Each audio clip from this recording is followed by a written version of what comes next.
Olá, olá pessoal, tudo bem? Bem-vindos a mais um episódio do DevHoops. Eu sou o DevHoops e basicamente hoje, gurizada, nós vamos então falar a respeito sobre o meu próximo projeto que nós vamos fazer juntos. Eu não vou fazer ele todo agora nesse vídeo que eu acho que vai ficar um pouquinho comprido demais e eu estou com um pouco de tempo hoje. No caso, eu tenho que dormir cedo hoje. Mas, de qualquer maneira, eu vou só explicar mais ou menos o que nós vamos fazer, né, no próximo vídeo. Mas eu já vou ter meio que a descrição aqui em cima que eu vou apresentar para vocês, que nós vamos fazer. E basicamente, o que nós vamos então estar dessa vez tomando inspiração em cima, nós vamos fazer o nosso próprio Source Control, ok? Ou o nosso CSV, que é o Control Source. Não era CSV, era outro nome que tinha dado que eu tinha visto. Eu tinha acabado de ler essa coisa. Que meu Deus, eu esqueci agora. Mas era o Control Source Versioning System, ou CVS, que é o Control Versioning System.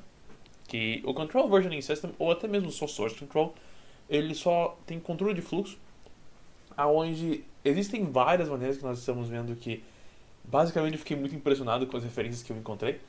E o que nós vamos então praticamente fazer é nós vamos voltar no tempo na maneira como as pessoas faziam para voltar no tempo, ok? Que basicamente, deixa eu então só começar a explicação. Esse aqui é o nosso planejamento desse projeto. Não vai ser muito grande, eu imagino que eu vou terminar ele em no máximo uma semana estourando, que eu vou fazer com vocês aqui nos vídeos, no Noital, vai ser divertido. Aonde a principal ideia é que nós vamos então pegar esse cara aqui, que é o Git, né? Vamos ver como que o Git funciona e vamos dizer assim, ó. Dane-se, Linus, eu não preciso de um projeto tão sofisticado que nem o seu. Eu vou fazer algo muito mais simples, né? Vamos continuar com a dela da simplicidade, minimalismo, fazer uma coisa simples e que funcione bem, certo? E basicamente, por que raios eu estou fazendo isso? Por que raios eu estou criando um próprio Control System, ou CVS, ou VCS, ou qualquer nome que tu queira dar para controle de fluxo, ok? Basicamente, o que acontece é que, se nós formos ler a maneira como que controle de fluxo sempre foi feita, certo? Nós vamos encontrar algo muito parecido com esse gráfico aqui, ó, onde nós temos então uma timeline que é uma fonte de arquivos conforme o tempo, ok? O que é sendo feito conforme o tempo for passando e o que são diferentes entre eles, ok? Qual é a diferença entre o primeiro arquivo para o enésimo arquivo na linha do tempo? E o que é feito em cada momento do tempo, ok? E basicamente nós fizemos isso por, eu vou dizer até 2006, que é onde no caso chega esse cara, que é o Linus Torvalds, que ele já tem o Linux criado, já tem um projeto muito bom em mente. E basicamente nós mudamos nosso paradigma um pouquinho, aonde a maneira como é feito antigamente era assim, né? Cada arquivo, então é esse carinha aqui em cima, aonde cada coisinha é feito um snapshot daquele arquivo em específico. E nós vamos guardar ele dentro de uma timeline individual de cada um dos arquivos. E nós vamos guardar exclusivamente as diferenças entre eles. Nós vamos guardar as diferenças entre arquivo em momento A para arquivo em momento B.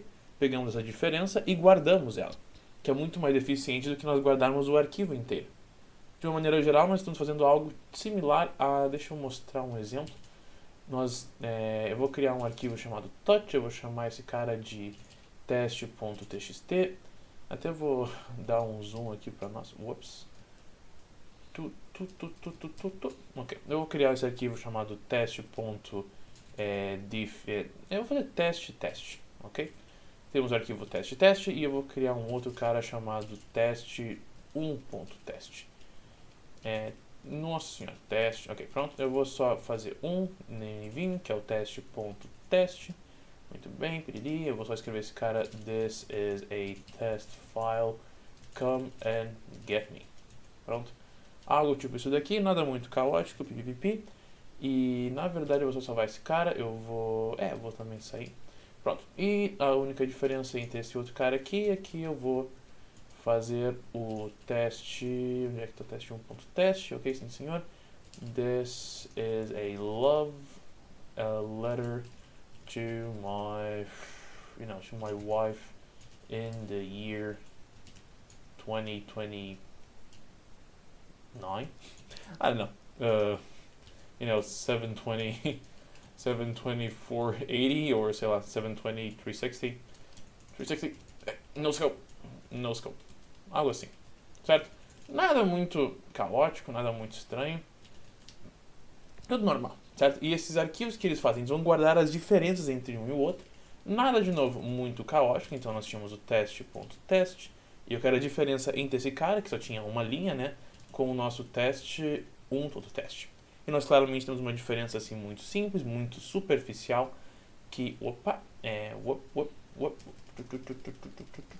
pronto. Então a diferença que nós temos aqui basicamente é de ver o que foi removido e o que foi colocado. Onde cada uma dessas coisinhas aqui, que são essas esses são os caracteres aqui que eu esqueci o nome. Setinha, eu geralmente não sei o nome disso aqui. Geralmente eu só chamo que é o símbolo de maior do que ou o símbolo de menor do que. Mas em geral as pessoas usam isso aqui, é bem simples e é o arquivo que pega a diferença entre o que é feito de um arquivo para o outro. E tem um cara muito útil que é o diff, acho que é o M, que eu quero entre teste.teste e o teste 1, o teste 21. Nossa senhora, pronto aqui. Invalid option M, no caso eu acho que era só o de universal. Pronto, então aqui nós temos o universal, que eu tenho então a diferença aqui entre um teste e o outro. Eu sei o tempo, eu sei a hora que foi feito, tudo mais aqui também.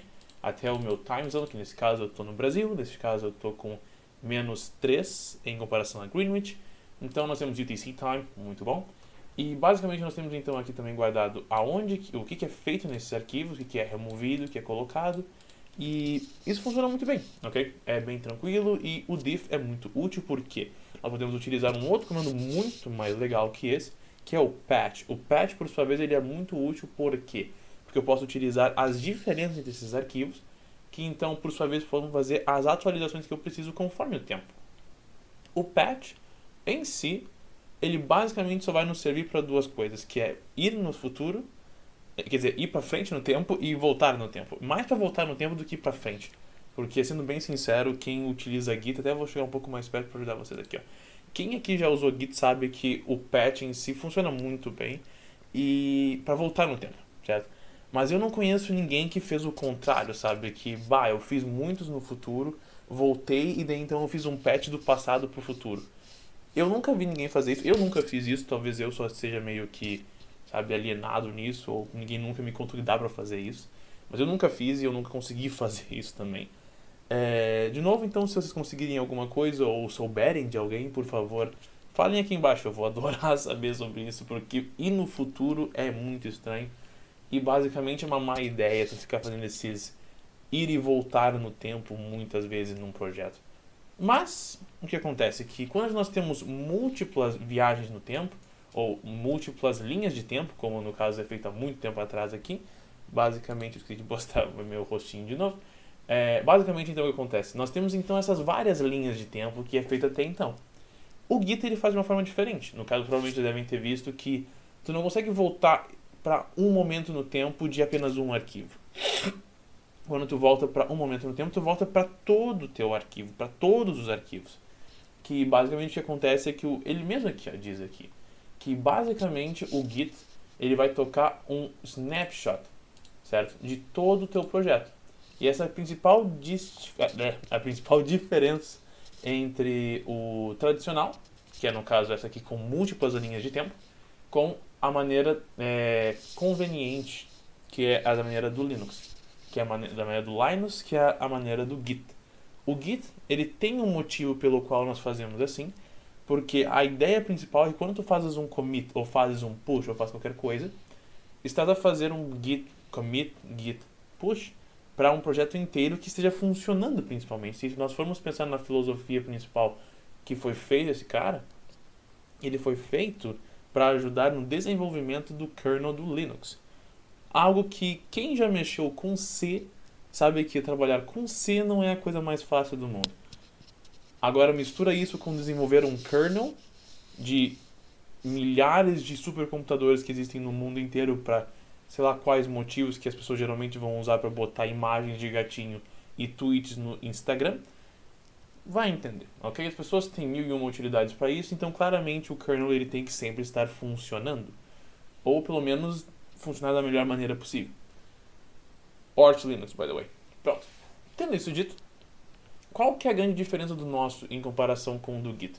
Eu nunca tive um gosto muito bom pelo Git, geralmente, principalmente para quem trabalha com o mundo de jogos. Quem já trabalhou com o mundo de jogos sabe muito bem que o Unity, a ferramenta principal de desenvolvimento de jogos hoje para a maioria das pessoas hoje, e Unreal também, eles têm as suas próprias metodologias de source control por um motivo óbvio. Desenvolver jogos não é a mesma coisa que desenvolver, um kernel, sabe? Não é a mesma coisa que desenvolver um web app, ou uma web page, ou sei lá o que, certo? Projetos têm necessidades diferentes, com diferentes tipos de testes, diferentes tipos de locais que eu posso guardar um projeto, diferentes necessidades requerem diferentes metodologias de trabalho. E o nosso Source Control ele tem a intenção de ser uma alternativa para o Git, ok? Mas também uma alternativa moderna e contemporânea para o Git, que também tem uma vantagem gigante que vai servir muito para mim também nos meus arquivos que eu também vou começar a trabalhar com eles, que são com arquivos de modelos 3D.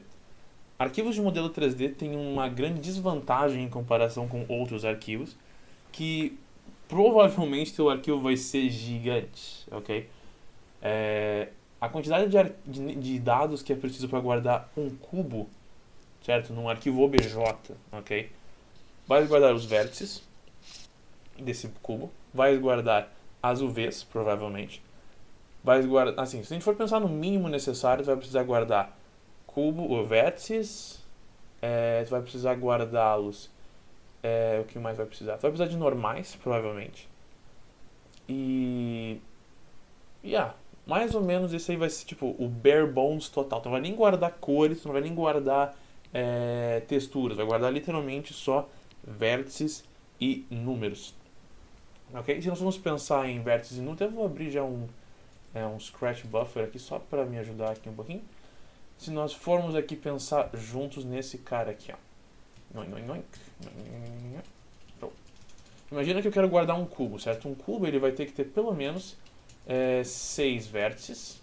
6 vértices. 1, 2, 3, 4. Não, 8 vértices. Então são 8 vértices diferentes. Vértices. E nós vamos ter que guardá-los em formato de número, ok? Se eu for pensar que eu tenho que guardar esses caras em fazer pelo menos 6 quads, esses 6 quads vão precisar de pelo menos, e considerando também que eu vou fazer esses 6 quads em triangle strip, ok? Em triangle, faz sentido fazer triangle stripping em quads? Não faz sentido nenhum, claro que não. O que faz sentido é que se eu for fazer eles em quads, faz sentido então só guardá-los em, cada uma das faces do quad tem só 4 vértices, tem que fazer em sentido anti-horário. Então eu tenho só que guardar Eu tenho que guardar 6 faces vezes os 4 números, então eu tenho 24 números, ok? Números. Ok? Eu não vou botar acento porque o meu teclado, infelizmente, ele não tem acento, mas ele é dividido no meio, gurizada, ok? Infelizmente eu não tenho layout brasileiro nele, então infelizmente eu também não tenho layout português nele. Então eu só tenho o layout americano que por sua vez não tem acentos, certo? Tudo bem. Voltando aqui ao assunto. Então ele tem 8 vértices, gurizada, que cada vértice, pelo menos se forem... Bom, não é pelo menos, ele só vai ter 3 números em cada um. Nós temos 3 números por vértice. Cada um desses números vão ter 4 bytes, certo? Então nós temos... Quantos agora aqui? Agora estou pensando agora quantos bytes vai precisar de cabeça.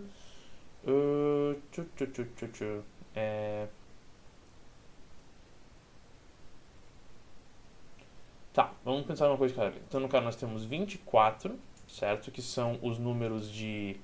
São os 24 números que a gente vai precisar ter aqui em cada um deles, vezes a quantidade de bytes que cada um tem, que vão ser 4. Então, no caso, nós temos 8, 96. 96, tá. Então, no caso, são 96 bytes só para guardar os vértices, certo? Depois nós temos esses 24 números aqui, que vão multiplicar também cada número desses, pelo menos... eu conseguiria ver um mundo onde cada número desses aqui vai ocupar só 2 bytes, mas, vamos ser sinceros, vai ser provavelmente 4. Então, provavelmente... Nossa, menos. Vai ser também mais ou menos 96. Meu Deus, 96, certo? Então, nós temos 96 aqui também. Finalizando esse aqui, nós temos então 96 mais 96, 12, 9, 18, 192, ok? Então, mais ou menos, nós temos 192 bytes guardados aqui em um cubo, ok? De novo, um cubo não é uma forma geométrica muito complexa nem nada aqui, mas igual é uma coisa que, de novo, o mais básico de todas as formas geométricas em um arquivo de modelos 3D ocupa 192 bytes. Não é a coisa mais gigantesca do mundo, mas de novo, para qualquer coisa que nós vamos desenhar aqui em 3D, você não vai ter só 4 bytes, você não vai ter só 192, você não vai ter só um cubo, sabe? Você vai ter muito mais do que só um cubo. É por isso que também esses arquivos, pensando em uma estratégia... Eu não quero guardar esse Scratch Buffer. Em Oink, eu vou voltar aqui para esse cara. Então, basicamente, o que vai acontecer? Nós temos, então, que ter alguma estratégia para guardar arquivos gigantes, ok? Arquivos que sejam muito grandes vai ser a principal noção que é... Se eu tenho arquivos muito grandes, eu tenho que também fazer uma forma de fazer parsing desses arquivos muito grandes. E é aí aonde um outro cara genial e inteligentíssimo veio ao mundo, que é o cara que inventou o Tree Setter, ok? O Tree Setter é um outro projeto maravilhoso, ok? Que ele faz parsing de arquivos e arquivos em formato de código primeiro, aonde a principal noção dele é fazer highlighting de texto. De novo, why the hell eu estou fazendo isso aqui? Basicamente, esse cara aqui ele consegue analisar o teu código e só o arquivo em si, de maneira muito rápida. Eu ainda não cheguei a dar uma olhada nesse cara, mas a que tudo indica, todo mundo usa esse cara. O Emacs usa esse cara, logo se o Emacs usa, então basicamente todo mundo tem de usar. O Vim também usa, então se o Vim usa, é meio que paradoxal, assim, sabe? Que eu como Emacs user, eu tenho que falar mal do Vim, porque particularmente tudo que vem do Vim é evil, é do mal. E basicamente a única coisa que dá pra tirar dali são os Vimotions, então vamos manter o Emacs longe das coisas do Vim, mas a gente vai pegar só uma coisa legal aqui que é chamado Tree Setter, onde a principal noção desse cara aqui, ó, eu até vou já usar um exemplo aqui do C, onde é que tá o C, bom, tá aqui ó, o exemplo em C, que o parser, como diz o nome, ele vai fazer parsing do arquivo em C. Ah, jura que não tem mais? Não, onde é que tá o cara? Tava aqui, ó, using parsers, using parser, aqui onde é que tá? Aqui, ó, show. Então aqui tem aqui o exemplo do parse, que é como que ele vai então ler esse arquivo e como que ele vai fazer highlighting desse arquivo. A vantagem aqui, no caso, a forma como ele faz parse, com benchmarks ele é super rápida. O que a gente pode então fazer? Se eu sei que esse cara dá para ser lido de maneira muito rápida, eu posso misturar esse projeto com controle de fluxo de arquivos muito grandes, ok? Mistura isso tudo junto e nós temos uma solução talvez plausível ou talvez fazível para source control de arquivos muito grandes também, sem ter de usar LFS do Git. Ok? É por isso que, de novo, eu não estou querendo substituir o Git, eu estou dizendo que o Git, ele particularmente, ele não funciona para todo mundo on the get-go, sabe? By default, o Git ele funciona muito bem, mas vamos pensar numa estratégia um pouco mais voltada para mim, sabe? O Unity tem o Plastic, o Unreal, faz muito tempo que eu não uso Unreal, a ponto de Source Control, sabe? Então eu nem sei, Unreal Engine, Source Control, vamos ver o que eles têm hoje. Tem o Plastic, mas tem Plastic para Unreal já? Jura? É sério? Source Control inside the Unreal Editor. Vamos ver o que aparece aqui. Esse cara aqui está dizendo o que? Esse aqui é um fórum? Olha só, eu nem sabia dessa. Eu acho que é o Plastic também. Ali, ó, Source Control. Tá aqui. Source Control. Esse eu nem sabia dessa. Que legal, velho. Mas eu acho que se calhar deve ser o Plastic. Checking out files in Unreal Editor. Unreal Engine 4 makes it even easier to multiple user collaboration in a project using the following sections. Cara, eu vou ser bem sincero com vocês. Vou chegar bem perto.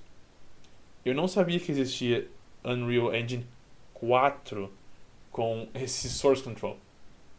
Até então eu só mexi com Source Control no Unreal com o Git. Então, né? Vai saber como que os caras estavam fazendo isso aqui, mas, cara, genial, velho. Genial, eu não sabia dessa. Mas, uma coisa legal veio com essa minha pesquisa aqui também, gurizada, que eu meio que olhei esse outro projeto lindo, lindo, que, de novo, não é nada muito caótico nem nada, mas é um projeto que, de novo, eu não sabia que existia. Eu só fui saber agora, nesses últimos, literalmente, um dia atrás. Que é esse cara aqui, ó, o Fossil. Esse projeto, sabe, é, incrivelmente fora do meu radar. Estava incrivelmente fora do meu radar pra nunca mais ele sair do meu radar. Sabe, porque, de novo, esse cara aqui parece ser um projeto muito interessante. Que a ideia principal desse cara veio pra alternativa ao Git também, mas com alguns extra, sabe, outros bells and whistles. Um deles é bug tracking, wiki, tem forum, email alerts, chat and tech notes.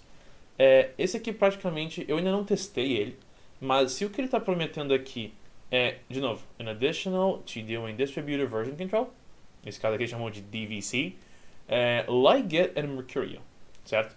Então está dizendo que, olha, é particularmente parecido com o Git e o Mercurial. O Mercurial é outro source control que eu nunca mexi, que eu acho que até então, até pouco tempo atrás, era só o Mozilla Firefox que usava o Mercurial até hoje. E nem o Facebook usa mais Mercurial, acho eu. Mas eu tenho que dar confirmada nisso antes. Mas eu tenho certeza que o Firefox usava e não usa mais. Ele tá meio fazendo uma transição para entrar no Git também. Mas o Fossil, ele é suposto ser uma alternativa para esses dois. Porque ele traz a mesma metodologia e também a mesma operação, sabe? Ele até dá aqui um quick start aqui embaixo. Deixa eu dar um zoom maior aqui. Que então aqui nós temos, ó, tu vai instalar o pacote, tu vai fazer a inicialização do projeto, tu vai abrir o projeto, que, de novo, para mim eu não faço ideia do que é isso. Para mim mais vale a pena só entrar no projeto e pegar o working directory e trabalhar em cima disso, ao invés de fazer open. Eu não sei nem o que significa esse open ainda, a documentação não deixou muito clara para mim ainda. E depois tem o file add, que, de novo, é muito similar ao Git. Tem o commit, depois tem Fossil UI. Esse Fossil UI é a web interface do Fossil. Então isso sim é uma coisa que eu achei muito bacana deles, que eu acho que eu vou roubar essa ideia. Então roubar, ou a palavra roubar acho que é uma palavra meio forte, vamos dizer, eu vou me inspirar neste comando chamado UI para ver se eu consigo fazer uma coisa parecida com isso, porque o que eu achei muito legal deles é que eles guardam no próprio site deles o timeline do projeto. E essa timeline, deixa eu ver se eu tenho já aberto aqui, não, esse cara é outro, que pena. Mas a timeline deles aqui eu acho muito legal, porque eles guardam tudo desde o início dos tempos do Fósforo. Sabe, aqui estão desde 2024 ainda. E esse projeto nasceu em 2006, 2008, 2007, foi... Eu me lembro que o primeiro commit desse cara é 2007. Pra dizer que eu não falei das flores, vamos ver aqui. Eu acho que eu posso ver ele max 200. Deixa eu fazer aqui, ó. Eu vou voltar no tempo. Vamos ver se eu consigo fazer esse cara aqui rapidinho. Ó, eu vou voltar no tempo para 2007. Opa, 2007. Vamos ver o que acontece.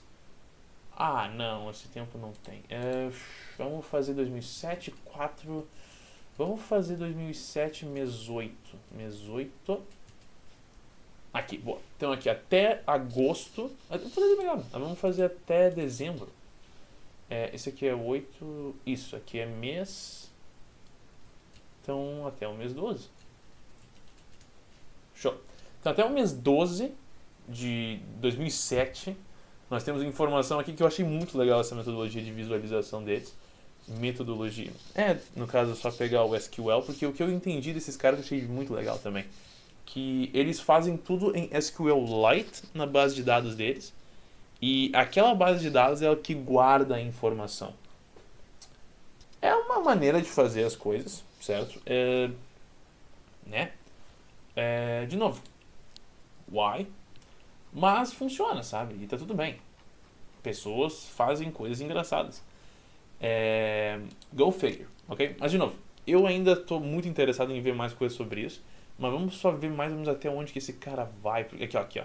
Esse cara começa a ter os commits deles, ou até mesmo como ele chama, que é os check-ins. A cada check-in que ele faz, O primeiro dele foi às 14h09, onde ele colocou Initial Empty Baseline, ok? Então, provavelmente, esse cara aqui fez nada. Deixa eu ver o que aconteceu aqui. Pronto, é só a mesma coisa. Acho que não tem muita coisa. Deixa eu ver. O que acontece se eu clicar nesse cara? Olha, eu posso só deixar marcado, I guess. Aqui, ó. Muito bem. A diferença entre um e o outro, eu consigo ver o que aconteceu. Eu até consigo pegar aqui a informação que foi feita.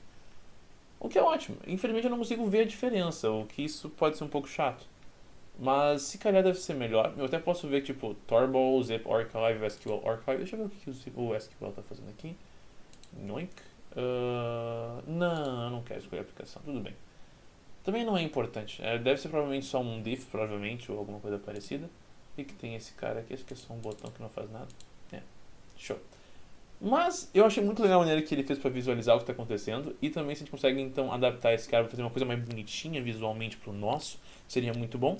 Porque, de novo, se eu estou fazendo uma coisa que é para fazer para designers, para pessoas que estão fazendo com modelos 3D, até a arte do Photoshop, se calhar até pode ser um pouquinho interessante. Porque arquivo Photoshop também, quem já mexeu com Krita, GIMP e tudo mais, sabe que, no mínimo, tipo, gigas de arquivos vão ser usados. Arquivos Premiere, meu Deus, quanto tempo demora para aquela coisa de tu mandar um e-transfer para as pessoas. É incrível. Então o que nós vamos fazer, gurizada? Então, o nosso próximo passo é então pegar o que as pessoas já estão gostando de usar, que é o Git, que é o Tree-Sitter, que são os terminais. E também isso é uma coisa importante, sabe? Se tu se usas algo como Source Control e tudo mais e não estás a usar terminal para fazer o teu Source Control, o seu Source Control, use, ok? Terminais, eles são eficientes por um motivo. Eles são só textos e funcionam muito bem e there's no bullshit, ok? Basicamente, essa é a grande vantagem que um Source Control tem terminal em comparação com UI. Até mesmo o próprio Plastic, o Plastic do Unity, até posso dar uma olhada nesse cara aqui. Não quero aqui. Vamos só mostrar aqui que esse aqui é um outro Source Control que existe, que é o Source Control do Plastic. Esse aqui é proprietary, no caso tem de pagar uma licença para usar. Mas quem já usou Unity tem uma versão free que é muito bom e funciona muito bem. E a Unity está investindo dinheiro, é um produto deles, ok? E funciona de novo muito bem. E eu recomendo muito que usem. Para quem está a utilizar Unity para fazer projetos grandes, o Plastic ele vai funcionar muito melhor do que os outros. O Git funciona, mas tem que usar DevOps. E DevOps é praticamente o teu trabalho inteiro mais um pouco. Ok, DevOps é bastante trabalho. Mas, voltando aqui então à ideia, como que nós vamos desenvolver o nosso Source Control aqui dentro? O nosso Source Control ele vai ser dividido em apenas tarefas de terminal. Ok? Nothing visual, nada muito... nothing over the top, only bare bones and just simple to work projects. Ok? E a ideia principal é que nós vamos ter algo que vai ser inicializado, um projeto tem que ser inicializado, um projeto tem que ser... como é que é? Eu fiz a palavra track, eu peguei a palavra track, nós vamos então fazer track, nós vamos guardar, cada um dos arquivos vão ser trabalhados naquele momento numa timeline, essa timeline então que vai ser para individual dos cada arquivo, mas vai ser interessante porque eu não vou trabalhar em individual, eu vou trabalhar em total, só existe uma linha do tempo, mas uma linha do tempo que ela vai ter que respeitar algumas regras, ok? A primeira regra dela é que não faz muito sentido voltar no tempo, certo? Voltar no tempo para mim não faz muito sentido numa timeline project management, source control, blá blá blá, whatever, tá? Porque voltar no tempo, sabe, se nem o Rick and Morty voltaram no tempo, não vai ser eu que vou voltar no tempo, né? E existe um motivo principal por causa disso, que voltar no tempo é uma coisa que infelizmente vai quebrar esse software, que a ideia principal é que voltar no tempo deveria ser o menos encorajado possível. Isso também é importante, porque se tu pode voltar no tempo, tu estás disposto a fazer, por exemplo, um código que não funciona, por exemplo. Tu vai fazer um commit de algo que não funcione. Agora, é super normal tu voltar no tempo. Eu voltei muitas vezes já em arquivos com o Git. O problema é que quando tu voltas no tempo, tu volta para toda aquela estrutura e tu perde teu trabalho praticamente. Claro, se tu tem um backup, geralmente as pessoas fazem backups do Git antes de fazerem o revert, just in case, certo? something might go wrong, I don't know.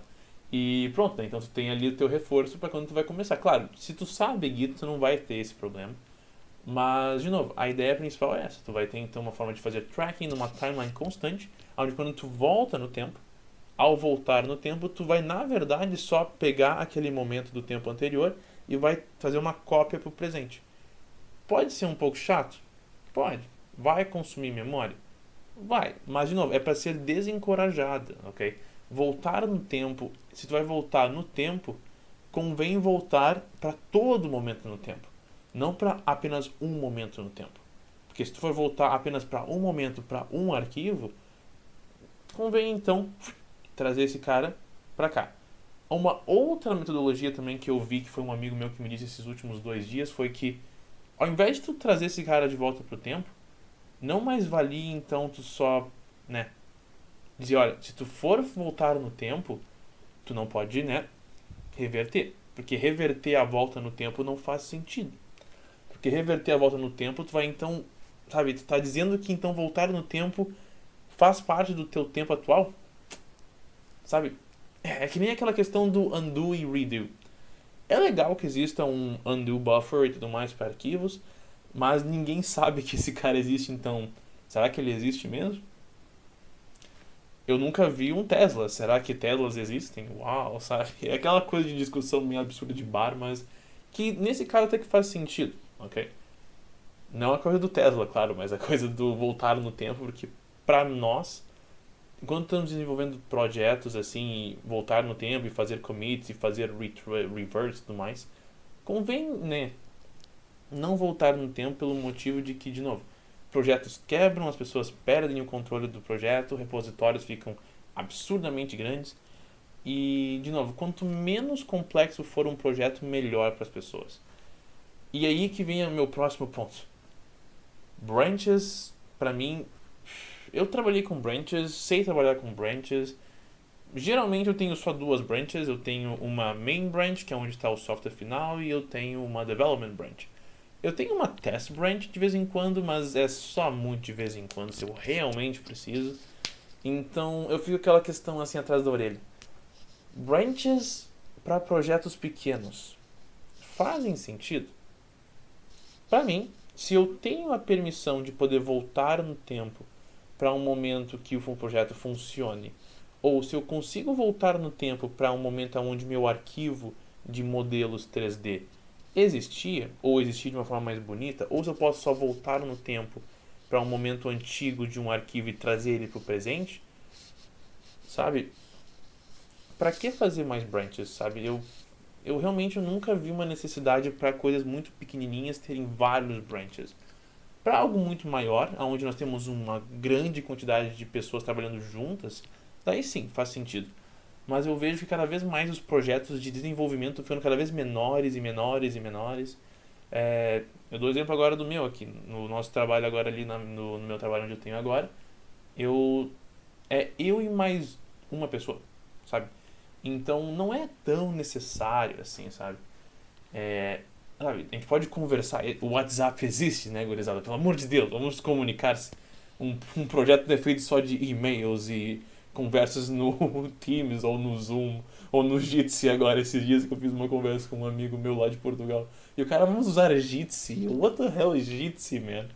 Sabe, eu nem sabia que existia essa coisa. Mas funcionou e era bacana. E continuando. Onde é que eu tava mesmo?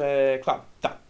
Então, de novo, simplicidade ao canal e vamos só revoltar no passado se for realmente preciso. Voltar arquivos no passado tudo bem, pode fazer, mas deveria não encorajar a fazer isso. Porque, de novo, se a coisa simples existe, use a coisa simples e use esse cara como um backup para um problema no passado. Tá bem? O revert só vai fazer o revert, vai voltar no passado no arquivo. Os branches eu nem coloquei ele aqui ainda porque eu não gostei dessa ideia.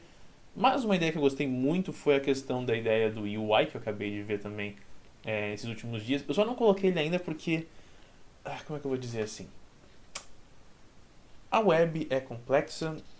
Se eu quero fazer simplicidade, convém eu fazer primeiro esse cara. Se eu achar pertinente, daí eu faço o UI.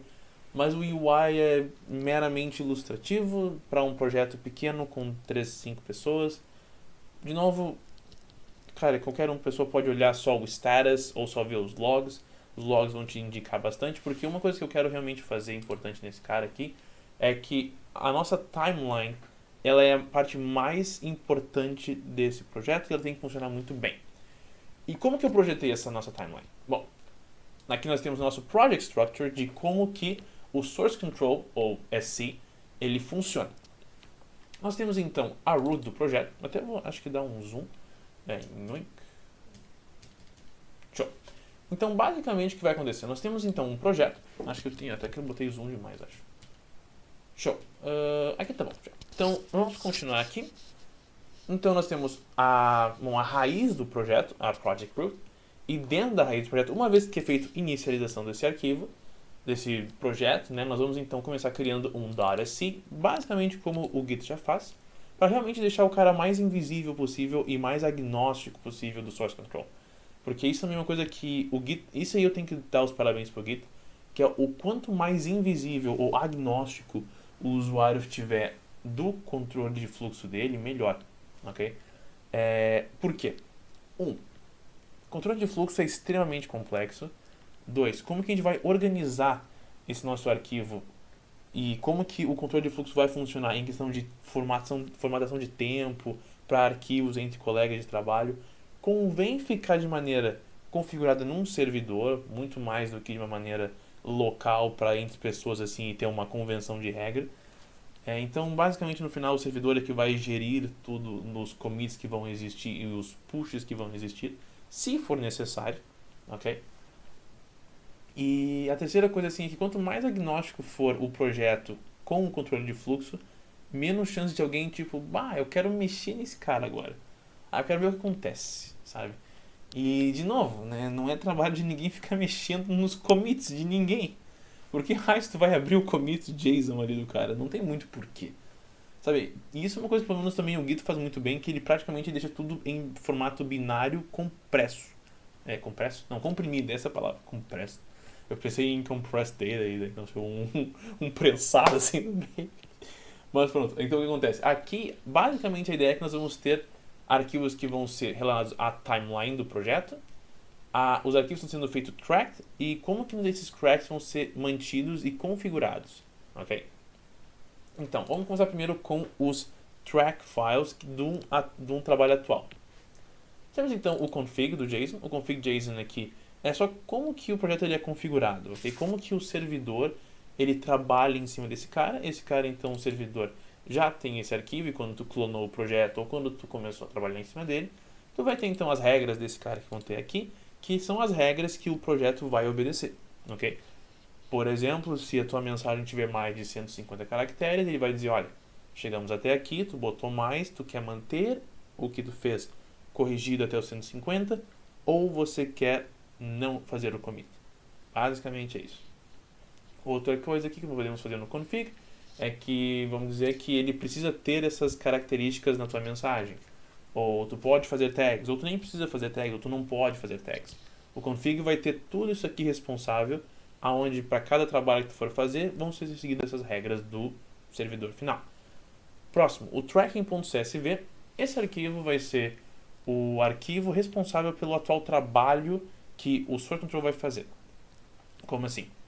Bom, eu estou ali trabalhando no meu projeto, biriri bororó, fiz os meus arquivos, trabalhei neles, e eu não estou disposto a colocá-los no commit atual. Eu quero só colocar um dos dois. Imagina aquele test.test que eu fiz. Eu posso basicamente dizer, olha, eu só quero botar o test 1. Eu não quero botar o test.test.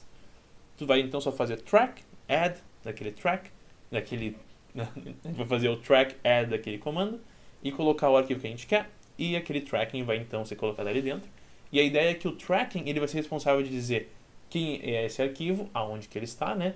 Dentro de um arquivo de path total, junto com se ele vai ser inicializado ou se ele vai ser atualizado.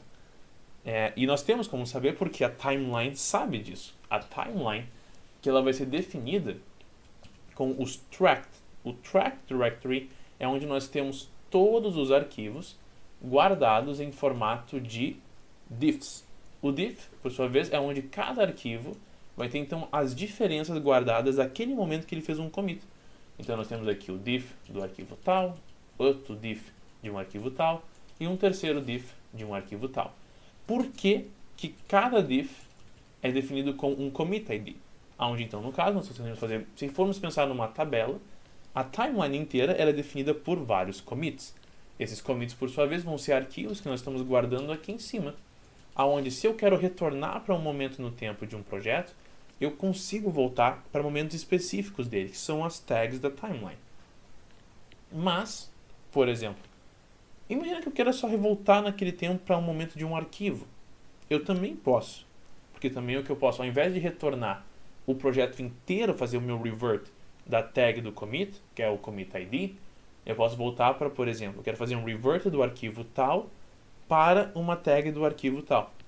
Que, se ela existir, muito bem, eu posso só voltar e trazer ela para o presente. Fazer uma cópia do passado e trazer para cá. Pode fazer isso.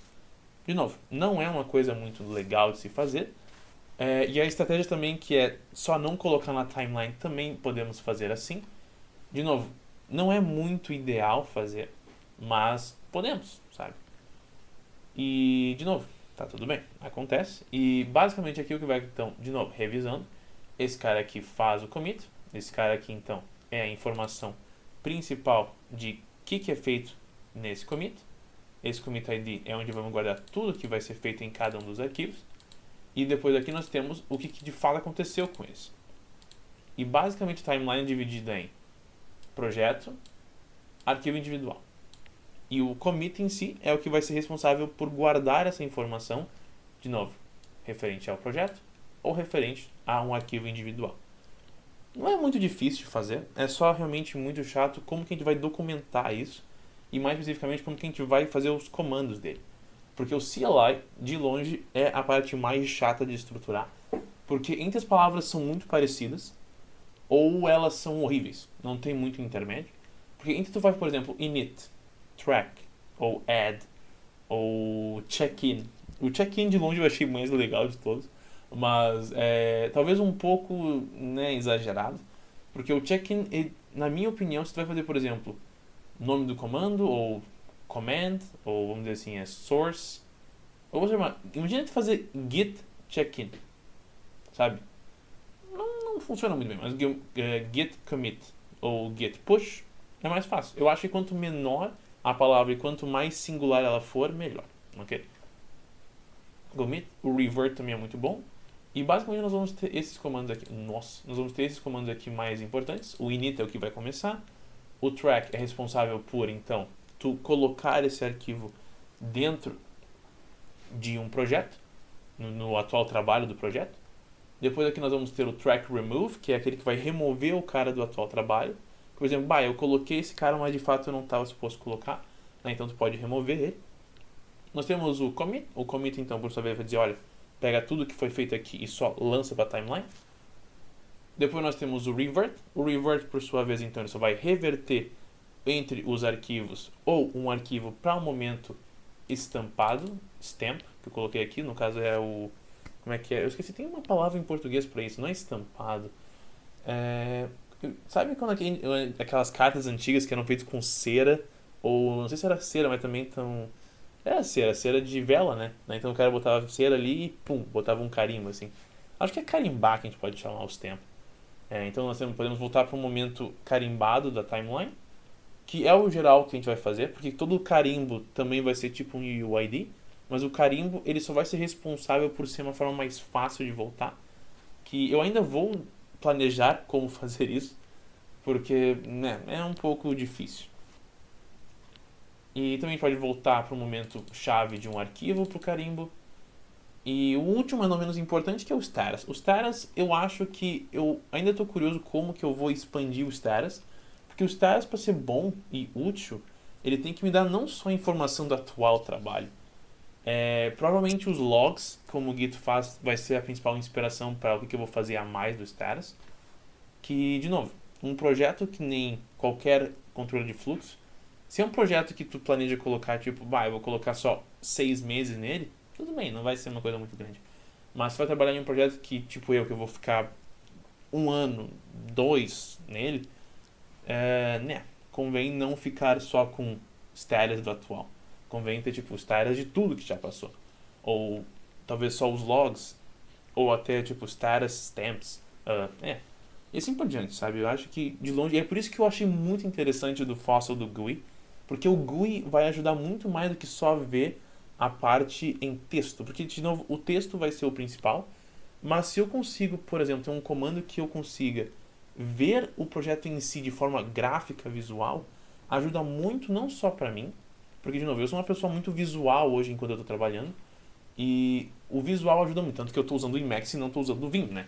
O Emacs eu tenho essas possibilidades de fazer coisas que vão além do apenas escrever o texto, e o Vim, por sua vez, eu também conseguiria fazer isso, mas eu estou limitado ao que o terminal pode fazer, e basicamente o Git também, sabe? O Git ele é limitado ao que o terminal pode te mostrar, porque ele é uma Command Line Interface Program, ou um CLI. E por ser CLI, ele está limitado ao que o terminal pode fazer. E o Git ele consegue fazer tipo uns... Ele consegue fazer as suas manobras, fazer ele usável no terminal também, mas eu concordo que, sabe, estamos no futuro, também conhecido como o ano depois de 2006, e o Git funciona muito bem, certo? De novo, ele nunca deixou de ser útil e eu acho que ele vai ser mantido como o principal formato de source control que nós vamos ter em projetos grandes, mas nada impede que nós façamos algo novo e algo que consiga ser, sabe, um pouquinho mais moderno, sabe? De novo, eu não tenho problema nenhum. O Gitkraken é outro exemplo que eu acho que é muito bom de source control, que usa o próprio Git e faz uma interface gráfica nele. Só que, de novo, como eu havia dito antes, se tu usa Git no formato gráfico e não no formato terminal, você está limitado ao que o gráfico pode te proporcionar e não a totalidade do Git. É por isso que eu acho que comandos que exportam arquivos gráficos é melhor do que programas gráficos que exportam arquivos em texto. Porque tu está limitado ao que o programa gráfico pode fazer e não o que o comando em si pode fazer, que ele já te proporciona tudo, porque ele é tudo, sabe? Tu não perde nada por estar utilizando só o terminal. Mas tu pode perder coisas que estão na interface gráfica porque o desenvolvedor só não quis colocar lá dentro, saca? E essas geralmente são as minhas objeções a usar, por exemplo, o GitHub Desktop ou Gitkraken ou qualquer cliente Git que tu tenha. Mas, cara, é cada um. É por isso que Source Control é uma coisa extremamente polêmica também, porque, de novo, como eu comecei esse trabalho aqui por motivos pessoais e por motivos de falta de bom uso do Git da minha parte, eu estou criando esse cara como uma alternativa ao Git para mim. E acho que vai ser uma baita aventura. E eu espero que vocês acompanhem esse projeto, que eu acho que vai ser muito legal. E se vocês gostaram do vídeo atual, espero que deixem gosto embaixo aqui. E se conhecem algum outro projeto que eu não comentei sobre Source Control, tipo Mercurial ou Bitbucket, que é o Git, sim, né? E qualquer outro cara assim que a gente não conheça, ou que eu não conheça, ou que eu não tenha falado aqui, por favor, comente abaixo que eu vou adorar conhecer. E até lá, então, just remember, just keep coding.